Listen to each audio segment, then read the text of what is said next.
Pueden haber muchos proyectos, pero creo que construir casa para Dios es de las mejores cosas que nos puede pasar y en las que podemos encontrarnos involucrados. Más cuando nuestra familia va a poder acceder, va a poder disfrutar, va a poder estar allí y todos juntos. Imagínense que ya llevamos, esta es nuestra tercera reunión y bueno, imagínense que podemos estar todos juntos, ¿verdad? Disfrutando de ese lugar y llenando ese lugar con esas 7,000 personas y más que van a estar en los alrededores, que van a estar en las secciones infantiles, en las áreas de restauración, etcétera, etcétera, etcétera.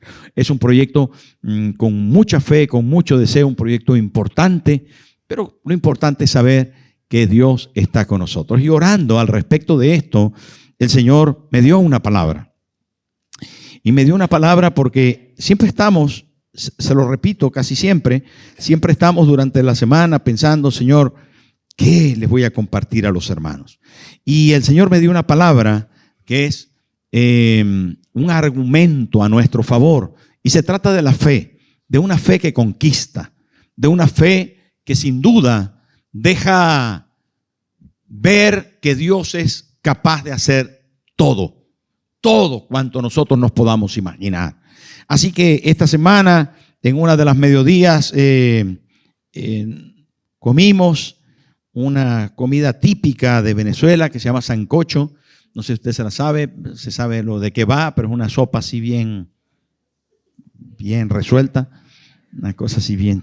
Entonces después de comerse uno eso, te da como una modorrilla, ¿sabes?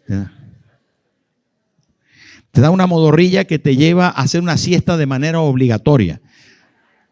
Te pille donde te pille, te puede quillar así en la escalera y entonces ahí te quedas dormido.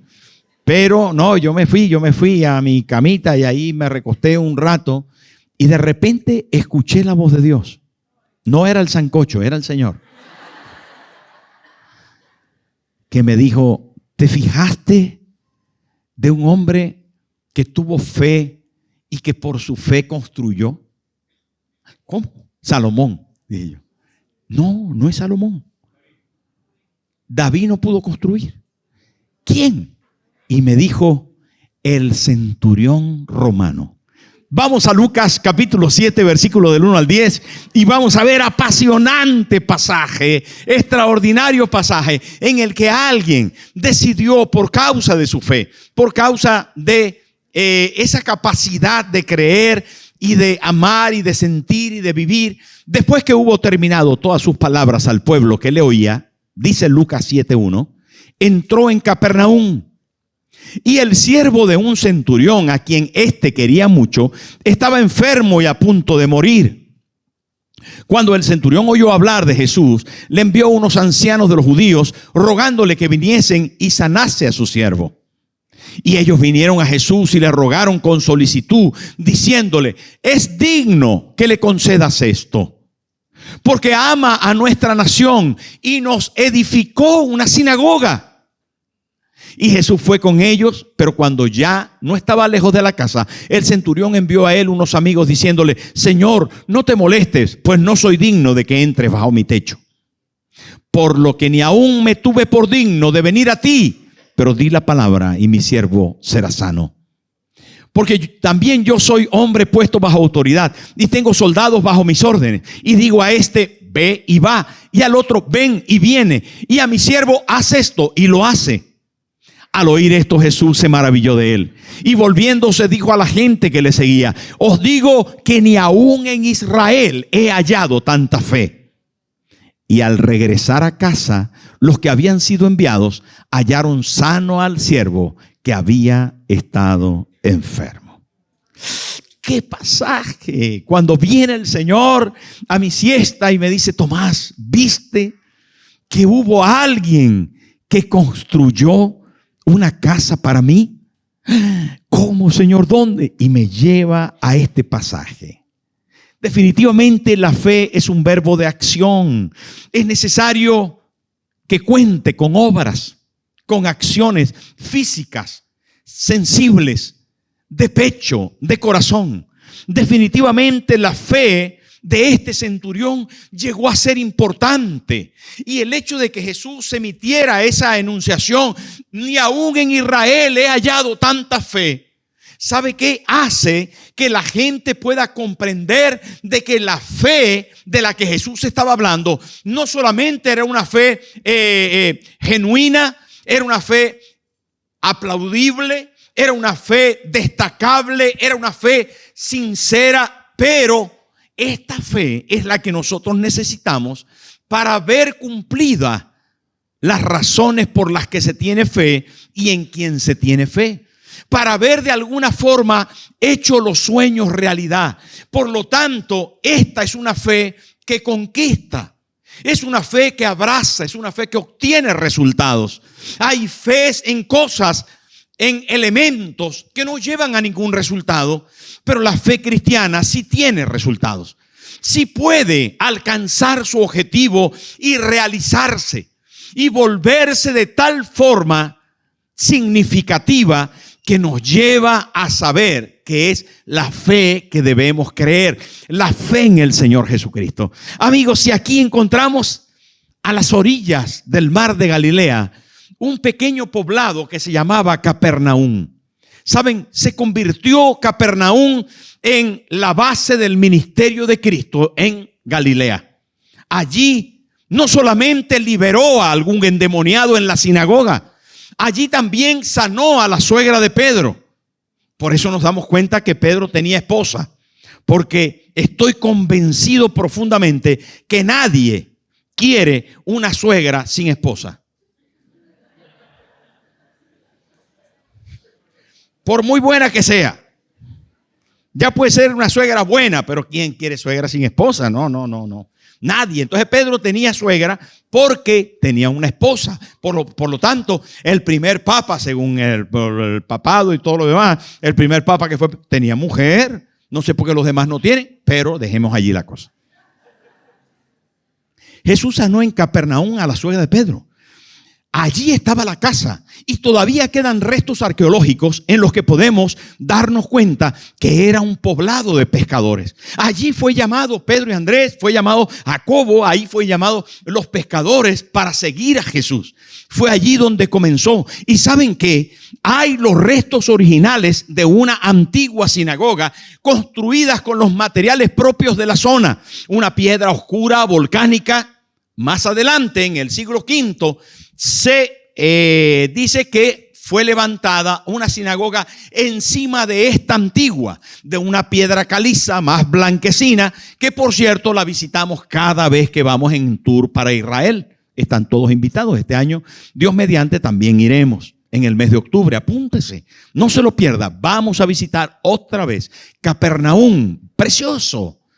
Un recorrido hermoso por ese sector, porque nos deja ver la importancia que tenía la sinagoga para el pueblo judío. Desde luego era un lugar de adoración donde Cristo estuvo liberando, sanando, bendiciendo, enseñando. Desde allí comenzó a conocerse su ministerio en todo Israel, y la Biblia lo enseña de esa manera. Así que estando en ese sector, se da lugar este pasaje tan maravilloso. Y nos damos cuenta que hay en cuestión algunos personajes distinguidos. Ya hemos hablado de Jesús, hemos hablado de los discípulos, pero también hay en este pasaje otro elemento, otro hombre que se llama el centurión romano.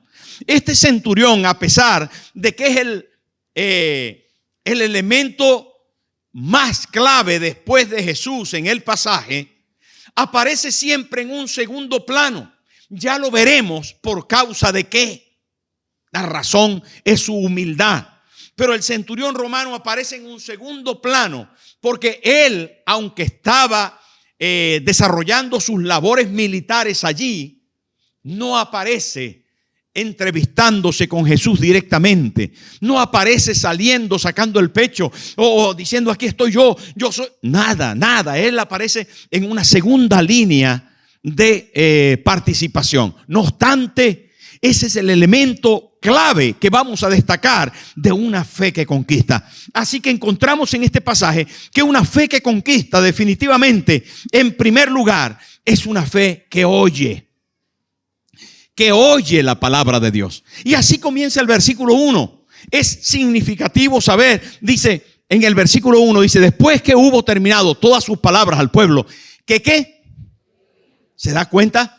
Que sigue siendo muy importante escuchar la palabra de Dios. No se trata de pensar que es una opción. No, es inalterable el hecho de que necesitemos escuchar. Necesitamos oír la palabra de Dios. Porque la fe viene por Él. Ya no la sabemos de memoria. Ese versículo ya no lo sabemos todos de memoria. Sobre todo aquí en la iglesia, que somos muy apegados a la palabra de Dios. La Biblia es para nosotros la norma de fe y de conducta. La Biblia para nosotros es nuestro principal manual de acción. En nuestro caminar diario, la palabra de Dios tiene que gobernar nuestra forma de hablar, de pensar, de actuar, porque ella es nuestro manual de fe y conducta. Por lo tanto, aquí el pueblo estaba oyendo a Jesús. Pero no se queda ahí solamente, sino que en el versículo 2 y 3 vuelve a mencionarse este tema de una fe que conquista. Es una fe que oye la palabra. Miren lo que dice: y el siervo de un centurión, a quien éste quería mucho, estaba enfermo a punto de morir. Y el versículo 3 dice: cuando el centurión, ¿qué? Oyó hablar. Había gente que había escuchado a Jesús y había gente que, escuchando a Jesús, se dio en la tarea de poder hablar de Jesús para que otros escucharan de Jesús. Unos escuchan, hablan para que otros escuchen y hablen, y así sucesivamente. La fe cristiana ha llegado hasta nuestros días. Es necesario que oigamos con atención para que oyendo podamos hablar. Un sentido del oído y un sentido del habla es tan importante para poder entender la realización en la comunicación. A esto se le complementa la vista, el tacto, el gusto. Pero cuando hablamos de oír y hablar, estamos hablando de una comunicación bastante completa. ¿Me está escuchando? Oír promueve la fe. Oír la palabra de Dios genera transformación en nuestro interior. Oír la voz de Dios nos da dirección, paz, salud, liberación. Oír la voz de Dios, queridos hermanos, es la razón de la que estamos aquí en la iglesia, sin duda. Sin duda, una de las razones más importantes de estar aquí es el escuchar la palabra de Dios. Porque el centurión oyó hablar de Jesús y tuvo esperanza para su siervo que estaba a punto de morir.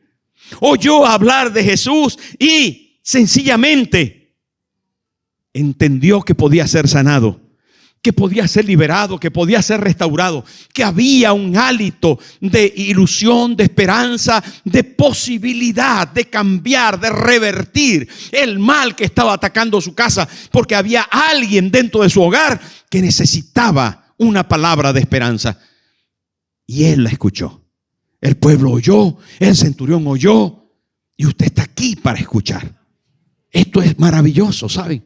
Sintonizar nuestro oído a la palabra de Dios es espectacular. Por la palabra fueron creados los cielos y la tierra. Y cuando la palabra de Dios viene a nosotros, ¿sabe qué? Genera dentro de nosotros nueva creación. Genera lo que Dios hace. Genera lo que Dios produce. Cuando Dios habla, hermano, la Biblia dice que cuando Dios habla, habla de una forma creativa y comienzan a nacer cosas. Es hermoso este asunto. Ahora, hay efectos en esa palabra tan especiales. Nosotros tenemos efecto con nuestras palabras. Si le decimos a alguien: qué bonito estás, qué bien te veo, cómo luces de joven, sabe que enseguida levanta así los hombros. Es un tema automático. Ahora si le decimos: te veo viejo, flaco, barrigón, estás enfermo, entonces, ay. Si usted le dice a las plantas, ¿verdad? La planta, qué bonita, qué bella eres, qué flores más hermosas, este año está haciendo. Dicen que las plantas, ¿a que sí? Generan de alguna forma más belleza. Les gustan las buenas palabras. Es que tus palabras tienen poder. ¿Te diste cuenta de eso? Tienes que decirle a tu esposa: qué guapa amaneciste hoy, mamita. Bueno, el tema de mamita ya usted verá.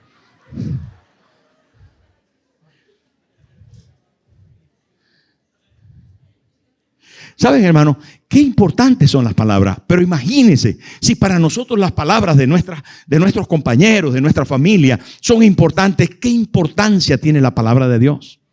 Trascendente, extraordinaria. Pero hay que oírla. Pero no solamente la fe que conquista oye, sino que dice aquí que la fe que conquista, además de escuchar, ¿sabe qué hace? Es espectacular, porque la fe que conquista ama.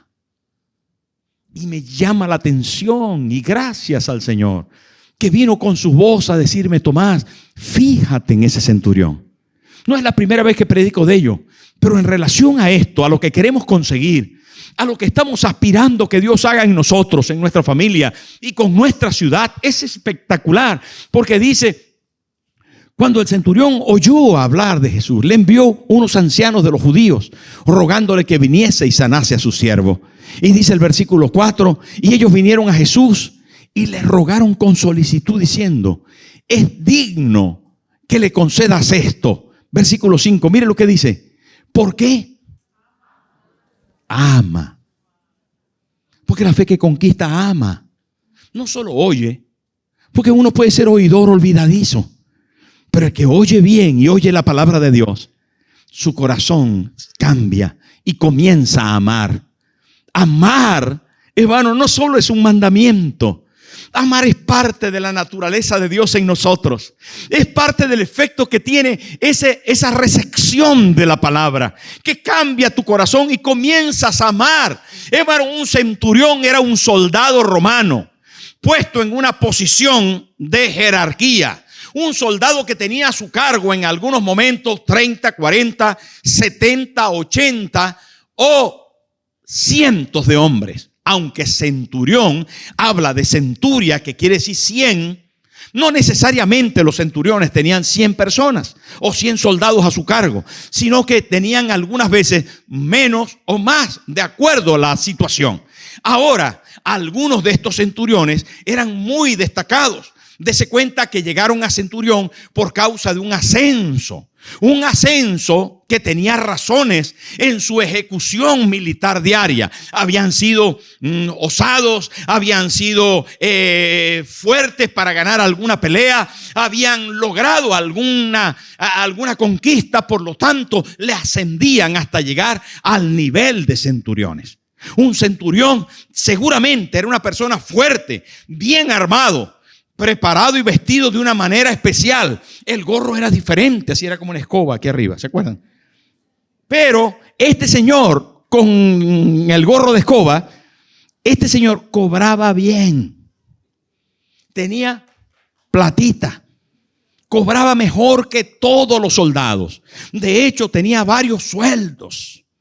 Este señor tenía una gran estima, no solamente porque había sido condecorado y ascendido, sino también porque su capacidad económica le permitía una relación social y le permitía una influencia en el medio en que se desenvolvía. Por lo tanto, no era cualquier persona. Viviendo en algún sector o en una comunidad como Capernaum, el centurión era un personaje importante. Tenía además a su cargo, como lo sabemos y según nos enseña el pasaje, siervos.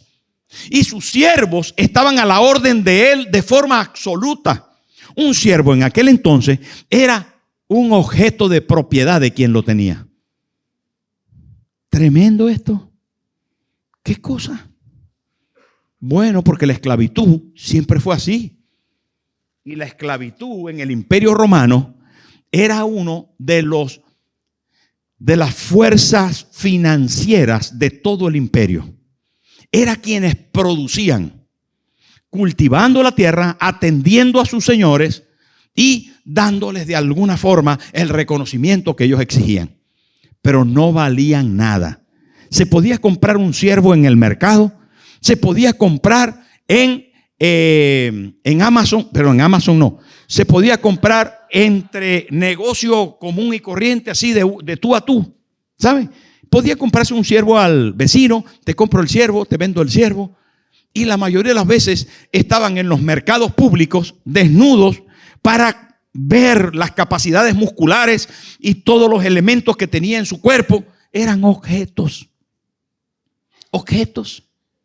Pero este centurión no era ni clasista, ni sexista, no era materialista.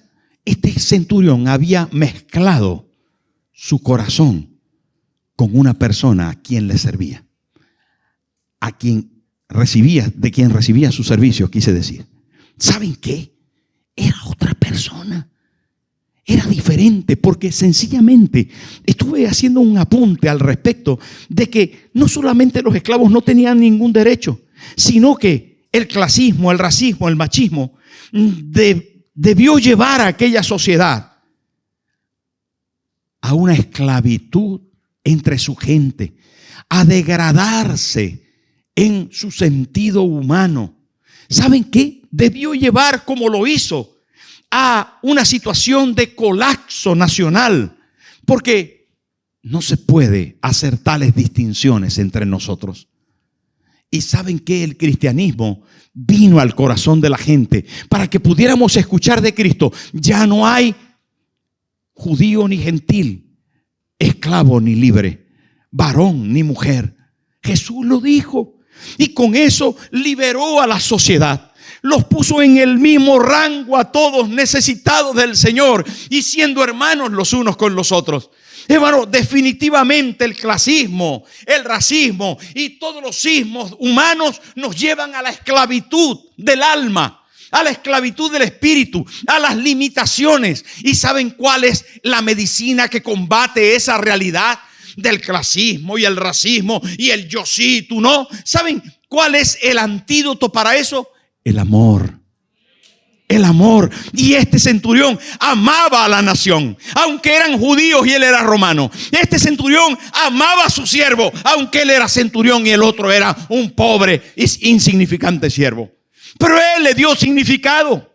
Nosotros tenemos que aprender a darle significado a la gente, aprender a darle significado a nuestros trabajadores, a nuestros superiores, a nuestros hermanos, a nuestros padres, a nuestros hijos, a tratar bien a las personas. ¿Saben por qué? Porque es imposible llevar una fe que conquista, una fe auténtica, que no alcance ver a tu hermano como tu prójimo y amarlo. Si no amas, no has conocido a Dios, porque Dios es amor. En esto conocían que eran sus discípulos, en que se amaban los unos a los otros. Qué tremendo esto, ¿verdad? Entonces tienes que aprender a amar al jefe. No, pastor, pero es muy amargo. Ámale. Tienes que aprender a amar a tu esposa, a darle significado, dignidad, valor, estima, a darle respeto, consideración a tu esposo, a darle consideración, respeto, valor, estima. Hermano, qué bonito es cuando nosotros podemos amarnos unos con otros. No importa la circunstancia económica en la que se encuentre, en la clase social a la que pertenezca, no importa. Estamos diseñados para tener una fe activa, pero una fe que no solamente oye la palabra de Dios el domingo, que oye la palabra de Dios porque se lleva el mensaje a su casa, sino que también ama. Una fe que ama es una fe que conquista. Y ahí está, hermano, nada más y nada menos que un centurión romano en Israel. Bajo el yugo del imperio romano hay un centurión que ama. Usted puede cambiar el rumbo de su ciudad. Usted puede cambiar, hermano, el destino de su familia. Usted puede cambiar la imagen que tiene la gente. No, es que este es un panchito, es que este es moreno, es que este vino de África, es que este vino de Sudamérica, es que este es un no sé qué. ¿Sabe qué? Te voy a amar igual. Te voy a servir. Y aquí estoy. Sí, dímelo. ¿Cómo te sirvo? Y eso revienta la sociedad, hermano. Revienta la sociedad cuando nosotros ponemos en práctica los valores cristianos. ¿Sabe qué dice la Biblia? Dice, ascuas de fuego amontonará sobre su cabeza. Le pones en la cabeza como carbones encendidos para que se vuelva loco. La Biblia habla de la esclavitud. ¿Y sabe qué le dice a los esclavos? Le dice, obedezcan a sus amos. Uy, qué fuerte, ¿no? Pero ¿cómo? La esclavitud, los derechos y tal. Dice que obedezcan a sus amos. Enseña a los esclavos a someterse a sus amos.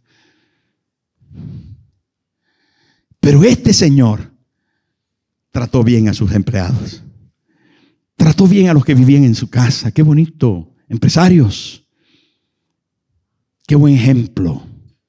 Qué buen ejemplo de tratar bien, con misericordia, con amor, con esplendidez, con amplitud, con consideración. Y este centurión, queridos hermanos, no solamente oyó y amó, amando a su esclavo, amó a la nación. Y para amar a la nación, ahí es donde me vino el Señor y me dijo en mi siesta, Tomás, ¿te diste cuenta que este centurión construyó un templo? Lo construyó por amor. Hermano, cuando nosotros somos capaces de construir por amor, la construcción no solamente queda bien, sino que además tiene sentido, tiene valor, tiene objeto. Este hombre admiraba la fe basada en la palabra de Dios. Y este hombre construyó una sinagoga. Pero tenía tal reparo de ir a Jesús, que sabía que era un maestro de Israel. Tuvo tal reparo que mandó a unos ancianos para que le pidieran, por favor, le rogaran que viniera y sanara a su siervo. Este hombre, hermano, estaba en una situación de amor que construye, de amor que edifica, que amor que se saca del bolsillo de lo suyo para poner en las cosas divinas. Y digo yo, nuestro amor, hermano, es así. Somos capaces de nosotros de valorar lo que se hace en favor de Dios. Somos capaces de invertir de lo nuestro, de nuestro bolsillo, de nuestro propio peculio, de lo que nos sacamos, de nuestro trabajo diario, y decir, yo quiero construir una casa para Dios. Porque aquí este señor la construyó. Y los ancianos judíos dijeron, él ama a la nación y nos ha construido una sinagoga. ¿Quién de aquí quiere amar de tal forma al Señor que pueda construir el pez? Yo también. Yo también. Y juntos lo vamos a ver.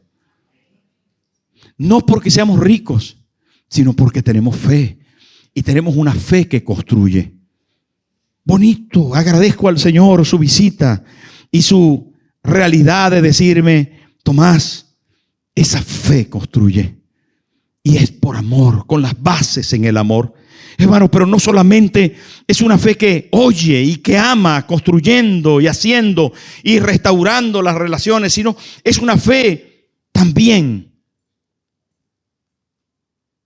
que dice aquí el versículo 5. Fíjese lo que dice 5, 6 y 7. Es una fe humilde. Y esto me gusta tanto. Porque ama a nuestra nación y nos edificó una sinagoga. Miren lo que dice el versículo 6. Y Jesús fue con ellos. Pero cuando no estaba lejos de la casa, el centurión envió a él unos amigos diciéndole, Señor, no te molestes, pues no soy digno de que entres bajo mi techo. Y el versículo 7 dice, por lo que ni aún me tuve por digno de venir a ti, pero di la palabra y mi siervo será sano. Mire, ¿sabe por qué él había mandado a los ancianos judíos? Era porque él se sentía que no estaba digno. Que no era digno, que no estaba del todo bien espiritualmente, moralmente, como para ir a Jesús, pedírselo directamente. Y ahora, sabiendo que ya Jesús venía de camino, le manda a decir, Señor, no hace falta que llegues a la casa. No hace falta, porque yo no siento que mi casa sea digna de recibirte. ¿Sabe que esa fe que conquista, sabe cómo se llama? Humilde. Es una fe humilde. Uno de los problemas más graves que tenemos los seres humanos, hermano, es nuestro orgullo. Somos muy orgullosos.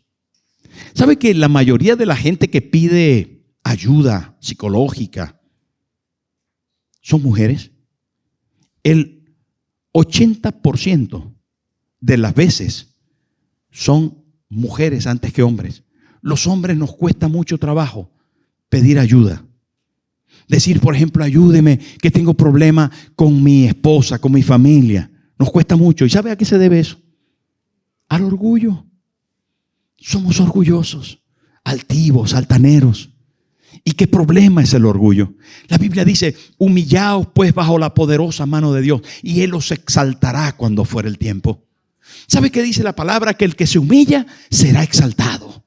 ¿Sabe qué? En cambio dicen en contra, dice, Dios resiste al soberbio, pero da gracia al humilde. ¿Qué quiero decir con esto? Que nuestra humildad nos lleva por el camino de la fe correcta, de la fe que conquista, de la fe que alcanza. Ahora, cuando nosotros, queridos hermanos, estamos en una circunstancia de orgullo, de altivez, estamos resistiendo contra la gracia de Dios. Estamos resistiendo contra la palabra y la buena voluntad de Dios, que solamente se puede acceder a ella a través de la sencillez, de la humildad y del reconocimiento de mi necesidad de Él. Ay, mis queridos amigos, si lográsemos entender que cuando nosotros nos sentimos menos, Él se hace más. Si lográsemos comprender, familia, pareja, matrimonio, niños, jóvenes, adultos, ancianos, si lográramos entender que en la humildad y en la sencillez es donde la gracia se hace grande, donde se hace inmensa, infinita su gracia, porque tocamos el corazón de Dios. Y este hombre, centurión, tenía muchos elementos para ser orgulloso, pero no lo fue. No lo fue. No quiso ser orgulloso. Es que yo sí sé, es que yo sí tengo, es que yo he construido, es que yo he... No, él se quedó atrás. Y vayan, por favor, díganle que ayuden a mi siervo, porque le quiero. Y yo quiero a Israel. Y yo les quiero a ustedes, por eso les he ayudado en la sinagoga. Pero no digan eso. Dígale que mi siervo está muy malito. ¡Qué cosa! ¡Qué cosa más hermosa! Saben, querido hermano, con un corazón humilde, al corazón contrito y humillado, no despreciarás tú, oh Dios.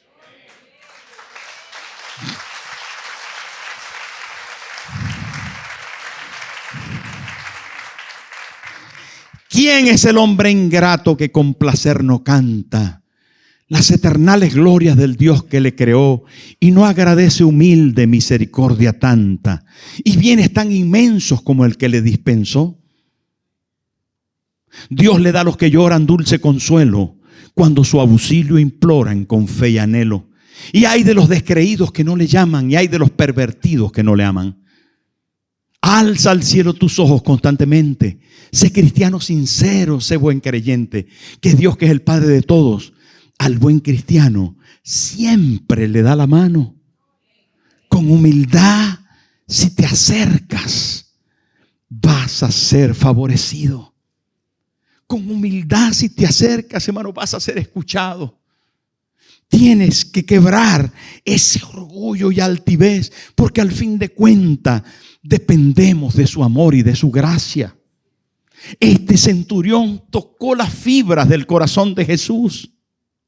Cuando llegaron las noticias y le dijeron al Señor: hay un centurión que tiene un siervo que está a punto de morir, está muy enfermo, y él te pide, por favor, nos ha rogado que te digamos que vayas y le sanes a su siervo. Nos ha rogado y te ruega a ti. No es una cosa de que te pide, no es una cosa que te manda, es un tema de que te ha rogado. Ahí vemos su humildad. Y saben, dice a continuación, en el versículo 6 creo, a ver, ¿dónde dice? En el versículo 6 creo que dice, mire lo que dice, en respuesta a la petición, inmediatamente, y Jesús fue con ellos. No le dijo, ¿y este quién es para mandarme a llamar? Y porque construyó, por eso yo le voy a favorecer. Sí, cómo no. No dijo eso. Dice, pero ama a Israel. ¿Y qué? ¿Ya cumplió los mandamientos? ¿O ya hay? No, Jesús no dijo nada. ¿Sabe qué dijo Jesús? Esto fue lo que dijo. No dijo nada. ¿Qué dijo? Y Jesús fue con ellos. ¿Qué dijo? Escuchó lo que aquel hombre estaba haciendo, por quien estaba pidiendo, cómo se había comportado, y Jesús fue con ellos. ¿Tú quieres que Jesús vaya a tu casa? Tú quieres que Jesús te siga, tú quieres que Jesús vaya a tus necesidades, que vaya a sanar a tu mamá, a tu papá, a tus hijos, a tus padres, que vaya sencillamente, querido hermano, a tu empresa, a tu finanza, a tu economía o a la salud propia. ¿Sabes qué? Una fe que oye, una fe que ama, una fe humilde mueve a Jesús hacia tu alcance, hacia tu logro. ¡Ay! ¡Qué cosa! Jesús se pone en marcha. Fue con ellos y no lo paraba nadie. Vamos para aquella casa. ¿Dónde está? No lo sé, pero vamos para allá. Está Alta porque está en Paracuello. Está aquí en García Nobleja. No, está en el metro. Vamos para allá. ¿Dónde está? Vamos para allá. Me encanta eso, hermano. Ahora la fe que conquista, oye, ama. Es una fe humilde, pero también es una fe que cree la palabra de Dios. ¡Wow! Mire lo que dice ahí. Pero cuando ya no estaban lejos de la casa del centurión, dijo: yo, un romano, este es un señor judío, judíos y romanos, ¿qué van a decir la gente de él si entra a mi casa? Yo mejor le voy a evitar ese mal momento. Es un centurión de verdad interesante. Pero dice, envió unos amigos diciéndole. Antes envió a unos judíos, ancianos. Ahora envió a unos amigos. Se le dice: Señor. ¿Qué título le pone? ¿Qué título le pone? Señor. Se arriesgaba con esto, En el Imperio Romano, Señor solo era el César. Se estaba arriesgando peligrosamente, pero por encima de su vida. Es que esta es una fe genuina. Él le dice: Señor. Y además se lo manda a decir con otra gente. Ni siquiera se lo dice él en privado y tal. Ahora que estamos aquí los dos solos, Señor, no. Se lo manda a decir: Señor, no te molestes, pues no soy digno de que entres bajo mi techo. Y dice el versículo 7: por lo que ni aún me tuve por digno de venir a ti antes. Había mandado a los judíos. Pero di la palabra y mi siervo será sano. Esto, hermano, esto ya es el clímax de una fe que conquista. Es el clímax. El clímax de una fe que conquista. Repito, comenzando por oír, comenzando por amar y por ser humilde. Cree la palabra. Cree la palabra, abraza la palabra de tal manera que la convierte en su norma de fe y conducta, la convierte en la razón de vivir y camina sobre ella y hace que esa palabra se encarne. Cree en la poderosa palabra que es capaz de cambiar el destino de la gente. Y él dice: no hace falta que vengas. Si tú dices la palabra, se va a hacer. Porque yo tengo siervos que les digo que vayan y van, que vengan y vienen, que hagan y hacen. Y tú, yo sé que tienes autoridad. Yo sé que estás en un lugar de prestigio, de elevada posición. Yo sé que tu palabra es sanadora, poderosa, suficiente para mí. Si tú la dices, mi siervo va a ser sanado. Yo voy a recibir el milagro. Di la palabra. Por eso cada domingo cuando usted viene, hermano, tiene que estar atento a la palabra de Dios para abrazarla y hacerla propia, porque esa palabra va a ser productiva. Esa palabra va a ser transformadora, trastornadora de tu destino. Necesitas abrazar la palabra de Dios. Este hombre creyó la palabra. No creyó la palabra ni del médico, ni de los curanderos, ni de los amigos, ni de los vecinos. Se está muriendo, no hay nada que hacer. Él dijo: no, hay un hombre que tiene una palabra. Y que tiene una palabra para mí, para mi casa, para mi siervo. En esa palabra hay esperanza y futuro. Hermano, y en esta palabra para usted hay futuro. Por eso usted viene. Pero tiene que tomar esta palabra. Tomar la Biblia, el libro de los libros. Tomar la revelación para que su vida cambie poderosamente. Y aquel hombre: Señor, no hace falta que vengas. Cuando él dice esto y llegan aún ahí y le dicen en el versículo 8, cuando Jesús, 9, al oír esto Jesús se maravilló de él. ¡Bah! ¡Qué cosas más brutales! ¿Qué? ¿Qué fue lo que dijo el centurión? Dímelo. No, Señor, que no hace falta que venga, que con que tú digas la palabra ya para él vale. ¿Qué? En Israel nadie ha tenido fe así. Y en Israel, Señor, ¿está seguro? Porque en Israel ha estado Moisés, ha estado Josué, ha estado José. En Israel han estado todos los profetas, Señor. Y en Israel estaba Juan el Bautista, un hombre de fe. En Israel, nosotros somos de Israel. Este es un centurión. Es romano, acuérdate, es romano. Tiene cabeza de cepillo. Ni aún en Israel he hallado. ¿Qué dice ahí? Tanta fe. ¿Sabe qué es tanta? Ya no es un granito de mostaza. Tanta es bastante. Yo no sé, hermanos, qué es lo que usted quiere alcanzar. No sé cuál es su objetivo de vida y cuál es su problema en el día de hoy. No sé cuál es el momento por el que está atravesando su salud, su economía y su familia. No sé qué es lo que usted anhela y desea del cielo. Pero le tengo hoy una palabra. Si usted es capaz de tener fe que conquista para escuchar este mensaje. Si usted es capaz de tener una fe que conquista, querido amigo, para amar de corazón, de verdad.